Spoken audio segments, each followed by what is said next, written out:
Welcome to Mershman Seeds Cup of Joe. On this episode, Ben has been busy this week answering your questions and out scouting fields, so he's bringing a lot to the table today. After the pre-emerge soybean spraying window has passed, here are Ben's recommendations. He also covers what to do when frost strikes your soybeans and corn, the importance of wheat fungicides, and be looking for new lines of soybeans and corn showcased in our West Point show plot.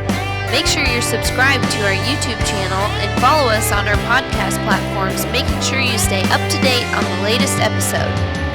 Hi, this is Joe Mershman. Welcome to Mershman Seeds Cup of Joe, episode number 41, season 3. Today we have our regulars. We have Turk and Ben. And as always, we'd like to start with Ben. Yes, so this week we've fielded some questions on whether, some of the guys' pre-emergent herbicides didn't get applied. We've had a few good days of Mother Nature this past week that have pushed beans along nicely. They're coming through the ground, but the pre-emergents didn't get put on because of the intermittent rains that we've gotten throughout the past month. So what do we do when we're in an Enlist E3 soybean system? We have lots of options, so there's no real reason to panic at that point. It just might cost a few more dollars per acre to control that. So at this point in time, if you have a lot of water hemp starting to sprout, if you have a lot of grasses and other things that are coming up in those bean fields, go ahead and get your post done as soon as it seems necessary, as soon as time allows, because even when soybeans are very small or corn's very small, there's yield limiting factors, so we want to go ahead and get those things sprayed. But we want to start putting our residual in at that point, because if we're spraying when the beans are, let's call it V1, or your first set of true leaves are coming out, more than likely before canopy you're going to have a second post application as well. So group 15 products like Zidua or Dual, or even like a group 14 like a fomesifin has some a little bit of residual to it, but if you wanted to increase some of the burn to knock some of those weeds out, those are all options that you can do. And you can switch up the modes of action too, so you can go out with 240 and Roundup this time, and then maybe you only have to spend the money on the Liberty the second application to catch those water hemp that may sneak through that don't quite hit canopy. So lots of options when we're running with the Enlist system. Same thing for corn. We have plenty of options on corn. A lot of guys can get by with a one pass on corn, and this is kind of forcing them to do that at this point. So we've also fielded questions. We have some fields of beans that have been frosted twice, depending on when the planting season happened. So if you go back through, Alex is going to link to a video that I did on frosted beans, and in fact, in some of these pictures that we looked at this week, I can actually see the auxiliary meristem, or the auxiliary buds, coming out where the cotyledons touch the hypocotyl of that soybean plant, where they've actually activated. So there's some beans that are toast, but there's also a lot of beans that may still have an active main growing point, or the auxiliary buds that are coming out. I haven't seen in fields locally that have been completely torched, but we're going to need another 7 days here to figure out what it's going to look like. And what we really look at is the green matter, the green tissue of those soybean plants will actually lose its turgidity. It'll lose its firmness, and things will start to kind of wrinkle, and that's when you know that you might have a stand that's not going to make it. So there's probably a 5-minute clip that we shot last year about this time of year when we got snowed and frosted off in first part of May. So I also went through and I did stand counts this week when the ground dried out, and I looked at corn and soybeans both planted the very beginning part of April, when we looked at Easter time frame, the April 4th through the 6th, and a lot of those crops look very, very nice. They've gone through some tough conditions, but a lot of the crops that were planted the April 22nd through the 28th have actually caught up to those. So there wasn't a huge advantage by pushing that bubble early, but we'll see when it comes time for the combines to roll and whatnot. But basically, the main planting dates we have are Easter planting time, that 22nd to the 28th of April, and then we had some guys stab some stuff in on the 2nd and 3rd of May, and I was actually digging up corn plants yesterday, which would have been, I was digging up corn plants on Thursday, and those corn plants have virtually had almost no growing degree accumulation the past week and a half. So they haven't had a lot of warm weather. You got a viable corn plant that's got a nice radical, maybe a couple other roots starting to shoot off of it, and they have another 1/2 inch of push left. So hopefully this warm weather that we're looking at, the 70s, when we get lows into the upper 50s and highs in the mid 70s in this next week, it won't take long for the crop that's in the ground now to continue to push on. Yeah, we got a little bit of rain, but it doesn't look like we're going to have any toad grounders in the forecast. So had some calls on some yellow corn and soybeans, and what's your comment there, Ben? I mean, they just need some sunshine, don't they? You're talking underground, right? Yellow? Both above and below ground. When the soybean stem and cotyledons all turn Yeah, bright we had yellow. some calls where the soybeans are not emerging, but they're growing sideways, just under the soil surface, and we've had some of those calls too. Warm weather is going to be the biggest help for that. This is one of those years where nitrogen on the planter may have been a little bit of a payoff to keep that corn green, because it seems like the corn's sitting still. Excuse me. Even the stuff that was planted in that April time frame, I've seen starter versus non-starter, and the stuff that had starter 2x2 or 3 inches off the side, it's got a little bit nicer, greener color to it, and it seems like it could be progressing a little bit faster. So these are the years when we don't have a lot of heat accumulation in April and a lot of rain in May, that things like that may help benefit that corn plant. So some of the stands that you were looking at, Ben, some of that corn had to have been frosted. Those earlier planting probably were frosted as well. How are they looking, and what's your stand counts looking like there? Are they? The stand counts look good. The corn looks ugly, but I have told growers that just don't worry about it. Like, come back in 3 or 4 weeks and you're going to see new growth coming back out of the ground, because you can frost corn off. I don't like doing it at V5. V5 gets real kind of sketchy because you're close to that point where the growing point's coming out of the ground. But V1, V2, V3, when corn gets frosted off, the growing point's still below ground. And the frost that we were getting, they weren't like 28-degree frost. They were like 38-degree frost. So it shouldn't nick or ding as hard, in my opinion. And for frost is only on for just a very short time. Correct. Yep. And it does the same thing. I mean, we've all seen it. It's when that corn gets that pale purple color to it. Yep. Those leaves will eventually fall off, and then the next set of the main growing point just keeps growing out of it. So Yep. it'll look okay. And it's really the same thing for both corn and soybeans. If you see new growth coming out of the main stem, or any plant that's brown and you think is dead, if you see new growth coming out of it, it's probably going to make it. Correct. Yep. The other thing that's been happening this week, it's been a busy week, is I've been suggesting fungicide on wheat. So for the head time application, where we normally go with is 80% of the heads that are 100% out of the sheath. If 80% of the field looks like that, I've been suggesting a fungicide application. We're kind of pushing up against the predicted rain on Saturday morning or this morning, and if the fields are close to that time frame, with products like Miravis Ace, we have a wider application window compared to the products like Preemergents. So I'm really excited that we, for some of our production wheat, and what I've suggested for growers, not other than just our production, is to be using a product like that, because it gives you a super wide window so that if we're rained out for 7 days, we're still on label to make application after this next 7 days. So Preemergents got a 3-day window. This has got a 14-day window. So we can still get in. And fungicide is so important when it comes to wheat. We get head scab every year. I mean, our varieties are head scab tolerant, but it always seems like the fusarium is so hot in these fields that you always have head scab. You end up with light test weight. The elevators will reject the wheat, or at least they'll steal it from you because they won't pay you anything for the wheat because it's got low test weight. All of that stuff can be prevented by a timely fungicide application at heading time to make sure that you have a robust, high-yielding wheat. Well, fungicides pay, and one of the complaints that we get on our wheat is our seed size. It's large.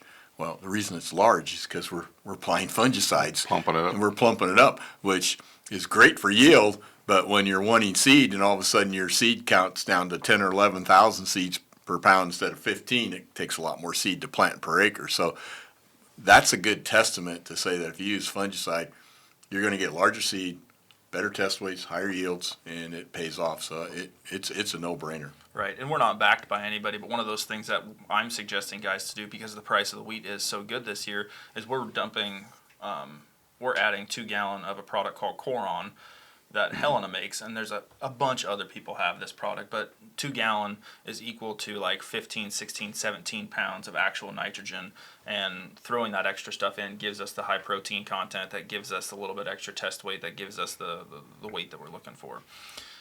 And lastly, what I have for this week is the West Point test plot is going in, or went in on Friday, and I wanted to talk about, we have 15 experimental Stein varieties, so the whole portfolio of the Stein corn could look completely different in the next 2 years. We're looking at everything from a 95 day to 118 day. They have them in Vipteras. They have a bunch of new Duracate options coming forward, so that's really exciting to be able to look at those. We have some of those here in West Point and at a plot in Weaver. And Ben, those are like a game changer. These new varieties, some different males that we've not seen. So I'm pretty excited about looking at that lineup. And basically, you're saying we have the opportunity to look at it maybe 2 years before we mass produce it. Correct. Yep. And I don't really want to go in too deep a depth here, but they have products in that lineup from 110 day to 115 day, which is our main, a good portion of our sales territory, where we have products that they talk about flex, and that's one of the things that, you know, is really positive. We have some products that are going to be handle a little bit more variable soil types. So yeah, we know where we can put super high yielding products, but maybe we have a few more options on the variable soils. So I'm with you, Joe. I'm really excited about the Stein lineup. Also in this plot that we have in West Point that got planted are 18 brand new experimental soybean lines that were allocated just a very small amount of seed to look at stuff that could be 3 years down the road for full production as well, and that ranges from a 1.2 to a 4.9. I'm really excited about those, and that's also going to have the launches. We have 7 full-blown, full-scale launches where we won't have any trouble getting seed production on. We have a Cheyenne 22 series. We have a Chippewa that's a 2.3, that's a 22 series. We have a Chickasaw that's a 2.5, an Arthur that's a 3.0. We have a Jefferson that's a 3.3, and a Norfolk that's a 4.3, and a Memphis that's a 4.6. And all of those products are very widely adapted, high yielding enlist lines that we are really excited for. We have them in a lot of plots, and we'll go into depth on those a little bit more when the season progresses. We never stop here at Mershman Seeds, do we? Always climbing the next rung for higher yields and better products. So that's great. Yep. So your advice, Ben, for this spring is stay calm, relax, wait for that heat to come, let those plants do what they're supposed to do. The old saying, don't throw the baby out with the bathwater, right? Right. If anybody's not familiar with that term, that's a middle-aged term that was back when everybody took their bath the same day. The oldest person got the first water, and by the end, the baby got the last water. And by that time, it was so gray that you could possibly throw the baby out with the bathwater. May lose them in there. So we're just telling you, be calm and let this the sunshine fix a lot of problems. Turk, what do you have? I want to talk about the washi report come out this week, the World Egg Supply and Demand report, or estimates, and it was kind of a ho-hum. There was a lot of profit taking after this report come out. Numbers didn't change all that much, but the farmers that have got corn in the ground are taking some advantage of some of these outstanding prices that we've got for new crop. I mean, everybody knows that cash price is really high, but that new crop price is really good as well. And so do not lose the opportunity to market some of this new crop that's in the ground now and come along. And we are going to produce a crop this year. The question still remains, how big is that crop going to be, and how much is the drought going to affect us? Bottom line is yes, the market took a step back. It's to be expected, but it's not going anywhere very fast because really the fundamentals haven't changed very much. It's still dry here in the U.S. It's still in the major growing areas. It's still dry in South America. The supply numbers are very, very tight, and they didn't change them very much. They've lowered some of the export numbers, which is a surprise to the trade. But again, the U.S. is the only place to get it. If South America is not going to grow it, the U.S. is going to be the one that's going to be the supplier. So all of those things together really don't get excited. Again, this too shall pass this market break, and we will recover, or not, it's not going to fall out of bed yet. Now, we might be having a different conversation in June and July, but as of right now, this market's taking a step back, and that's to be expected. The only other thing that I had is this weather system that's coming through is going to provide us it's kind of a change in the weather, and we're going to get several days of warmer weather and wetter weather. And when you get weather going, the temperatures going up, you get more radiation evaporation and causes afternoon thunderstorms, and that's what we're going to be seeing here for the next few days, which again is not going to break this drought. It's going to help a lot for this newly planted stuff, especially in some of these drier areas that north of I-80, across pretty much east to west. Nebraska is everywhere could use a drink. So, and the herbicides could use a drink as well. So all that's good. But otherwise, I think the corn planting is pretty well getting wrapped up, isn't it, Ben?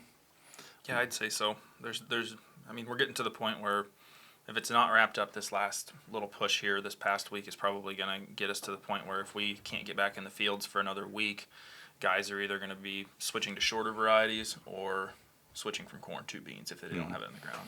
Yeah, and then soybean plant's coming right along as well. I know planters are running almost everywhere, in almost all areas right now. So hopefully before this rain comes in, and hopefully it's not too big, but just enough. Yep. Well, thanks, Turk. Thanks, Ben. I'll conclude with the corny joke, and this one here is thanks to Richard Ferguson. He was a former sales manager for Mershman Seeds, and he retired, but I always enjoyed this one, and this is one that you can tell your kids and grandkids, and it's got a little lesson into it, but it's really funny. So you'll see, hopefully you think it is. And this is about when you're driving down the road, and this would be a great opportunity to talk about this, and you see some roadkill out there. It's either a rabbit or squirrel or a coon or something, and by gosh, there's normally 2 or 3 crows pecking at that carcass, But one thing you'll notice is as you approach that roadkill, they always seem to get out of the way. They don't seem to be paying attention, but they always seem to get out of the way. And you never, ever see a dead crow next to the carcass. They always get out of the way. Do you ever wonder why or how they always seem to get out of the way just in time? That's because the crows that are picking on the carcass, there's another one sitting on a telephone pole not far away, and he's watching up and down the road. And if he sees a car coming, he yells, "Car, car, car!" Well, I hope you like that one. Anyhow, thanks, Richard, for that one, and we appreciate it. And as always, have a safe week. We hope that you and your family are healthy, and thanks for planting Mershman Seeds. See you next week. Thanks for listening to this week's episode of Mershman Seeds Cup of Joe.